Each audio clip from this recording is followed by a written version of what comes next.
Really quick, we're going to do the intro to part 2 of the TBR jar picks my books and start this off. So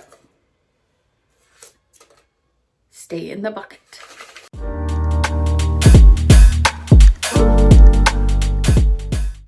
So let's shake it up, and then I'm going to not look. Oh, I hope it's something good. Okay. A Witch's Guide to Fake Dating a Demon. Can you see that at all? Okay, let me find the book really fast and we'll go over it.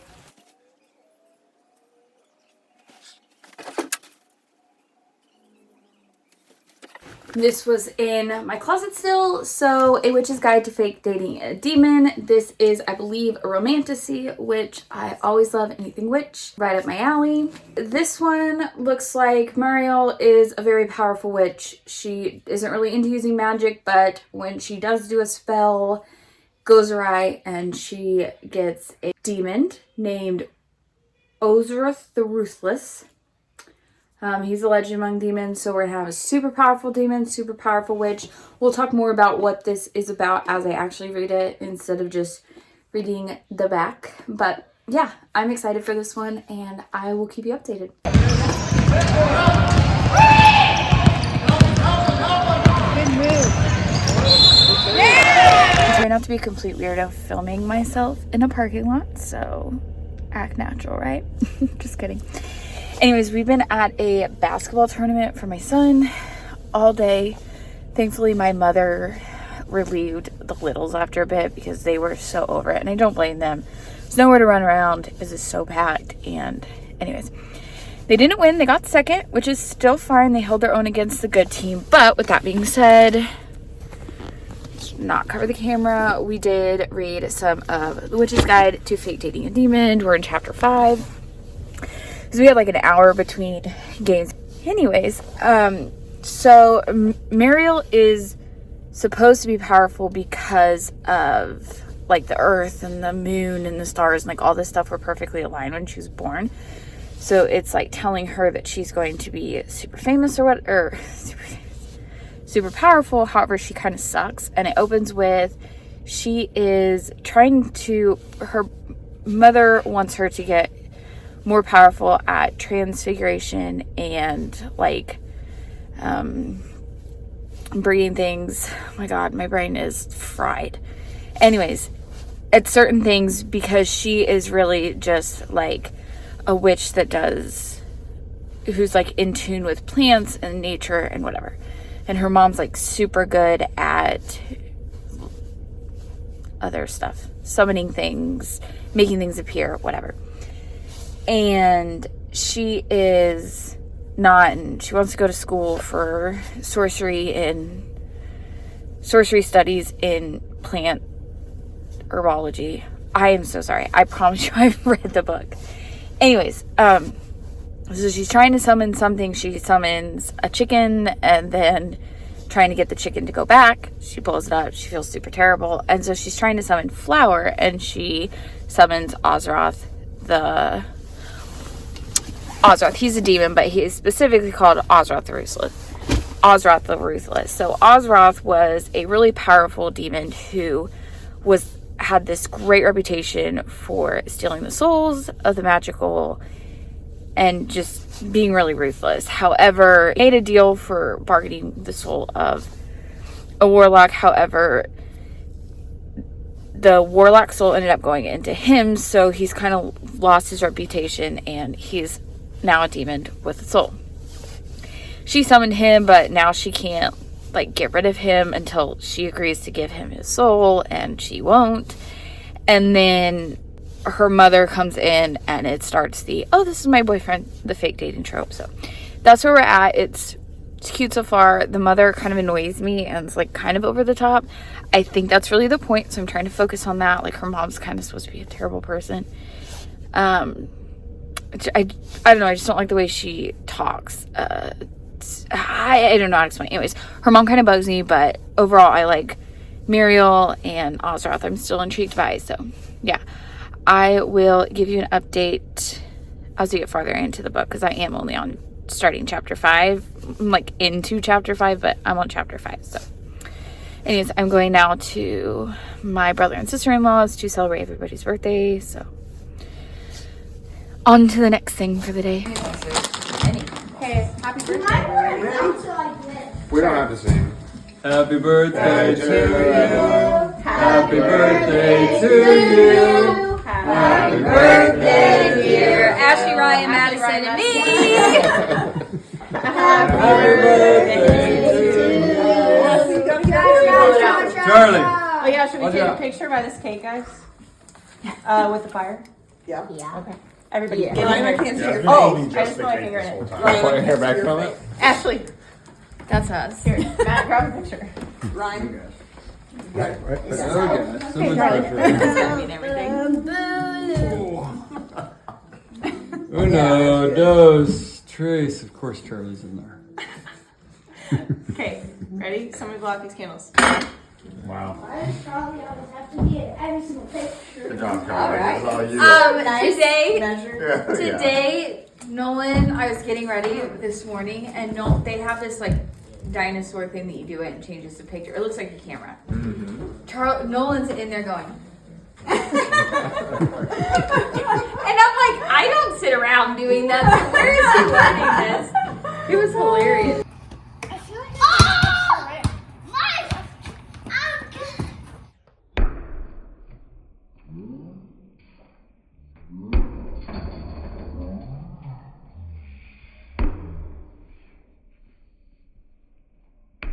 I like me a good romantasy. Mariel is prophesized to be this like really powerful witch. However, she's really kind of not. She's trying to live up to her family's expectations, but she is really great with nature and kind of earth magic. So at one time she's trying to conjure up flour for this recipe, and instead of conjuring up flour, she conjures up Ozroth the Ruthless, and now has the literal most terrible demon ever that now she has to sell her soul for him to go away, but she refuses, and love ensues. This is a really fun book. There's a good amount of magic and romance involved. I think it was fun. The characters are fun to read about. The world was fun to read about. I do believe this is part of a series, Glimmer Lakes. Either way, I think it's fun. It's easy to read. It's not too over the top about anything, but yeah, I had a good time. Welcome. I realized that I really need to pick out another book. Quick pick, and then we'll get into it when I'm a little bit more put together. So I tried to fluff them up because I felt like they were getting all tangled up, but can't look. So stressful. Pick out a good one. Red. I think that's horror. It. Ah. Not really what I want to read. God, that's a long book. Let me find it real fast. Here it is. Oh, jeez. Okay. I guess it's what we're reading.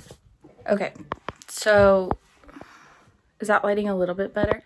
My library, until I get a new light, is just not very good lighting. Anyways.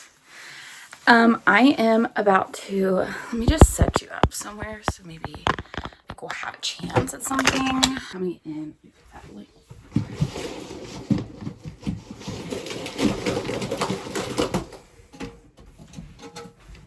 Is that a little better? Yeah. Now I just look crazy. Anyways, I always feel weird because this window faces like neighbors. I am reading it. I am on page 124. I've been going back between the audio and the book. This is just a slow read for me.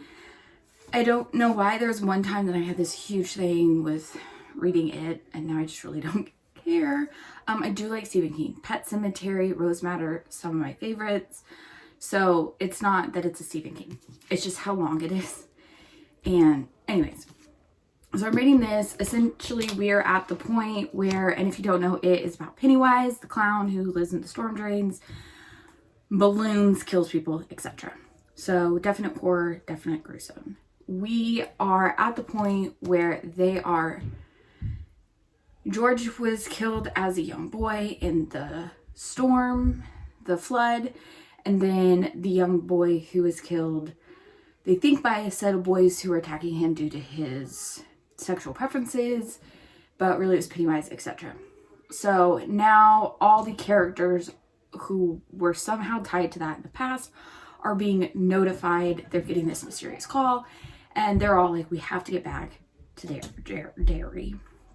And that's where we're at. We're actually on the point where we are talking about Bill Denbrough getting his call. So it's going, but my... Mom, can I take my Band-Aid off? Sure. Okay. It won't clean, Mom. Okay. Anyways, but my library is a mess. I'll show you a clip in a minute. So I'm going to listen to the audio while I clean this up, clean a couple different parts of the house. I may end up getting myself put together. I do have a lot of short book reviews that I need to do, and just catch up on some filming that I need to do for some videos coming up. So yeah, I will keep you updated as it comes, and I'll probably let you see me clean my library.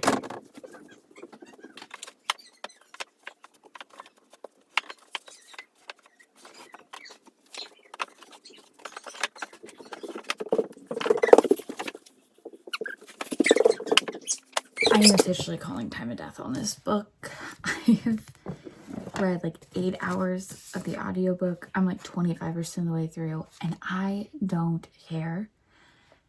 I have to keep rewinding, being like, I don't even know. I've tried to read while listening so that I can like try and keep engaged. It's just not working. So officially DNFing this. This was like many years ago. I was like, I want to read it and watch the movie. And frankly, I just don't care. I do like Stephen King books, just not this one. And it's so long.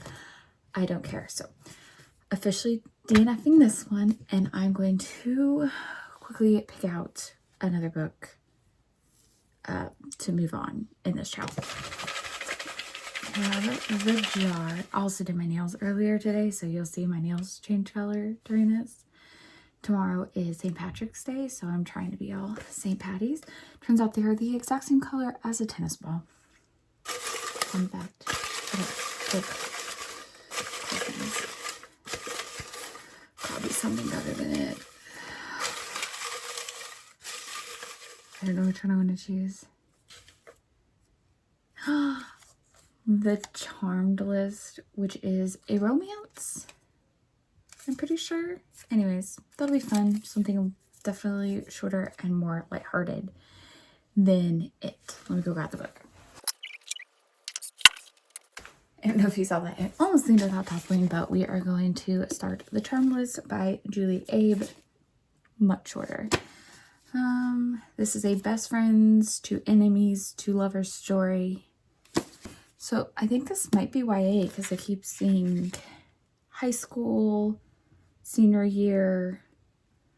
So that's, I don't know how I feel about that being a YA, but we'll see. And I will keep you updated. So let's move on to hopefully a better one.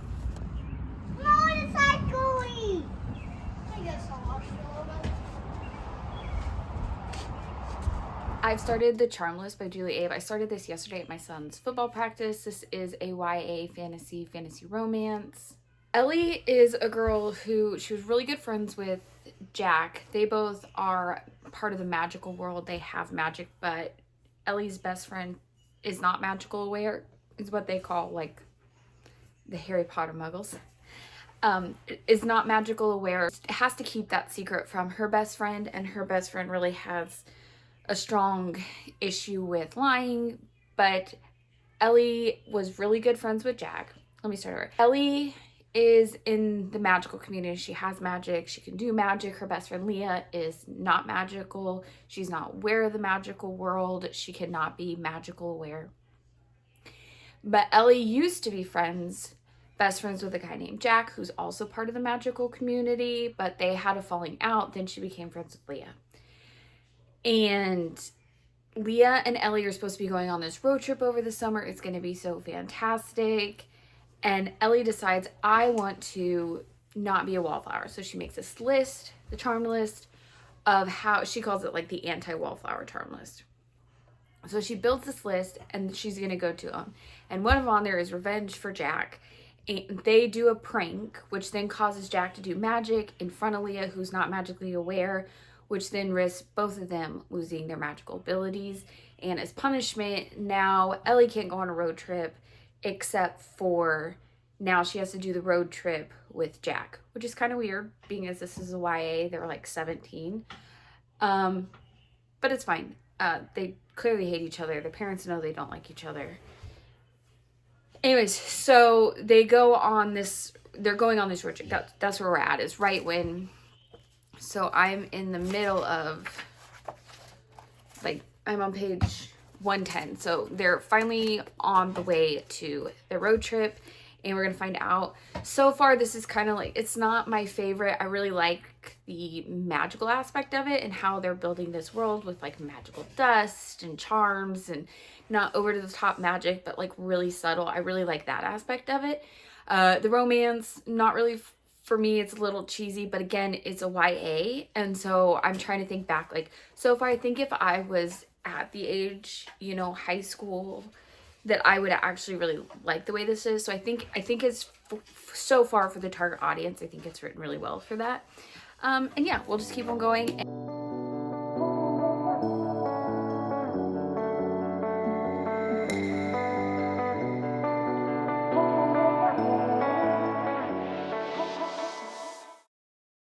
I know I look a little crazy. It's Easter, not a good setup, but I did finish The Terminalist by Julie Abe. I give it 3 stars. It's really cute. I think I would have really liked it if I was like the demographic, a young adult. And I say that because I really like the magic, and that's the only reason I think I did like it. But you know, just that like youth romance is not really my thing, but characters are good. It's got a good storyline behind it in the sense of they're going through actual hardships, and it's not like a surface level problem that they're dealing with. There is communication issues, but especially for their age, it all makes sense how they handle it. It's not ridiculous. It's not one of those like typical ridiculous romances, which I'm happy about. No, it was well written, the characters were well done, and I really like the magic system, and some of the struggles that they went through I think were relatable for that age, but overall I really liked it. So I think that's going to conclude this TBR jar video. Anyways, I'm going to finish getting ready. I'm about to start another book, which is in another vlog, so if you see my 25 in 2025 part 3 looking like this, now you know why. Finishing this book, moving into another book. So spoiler alert, if you want to go watch it, it's Funny Story by Emily Henry. So yeah, happy Easter if you celebrate Easter, and it's gonna be super late, but that's what day it is. It's Easter. We're getting ready for Easter. Okay.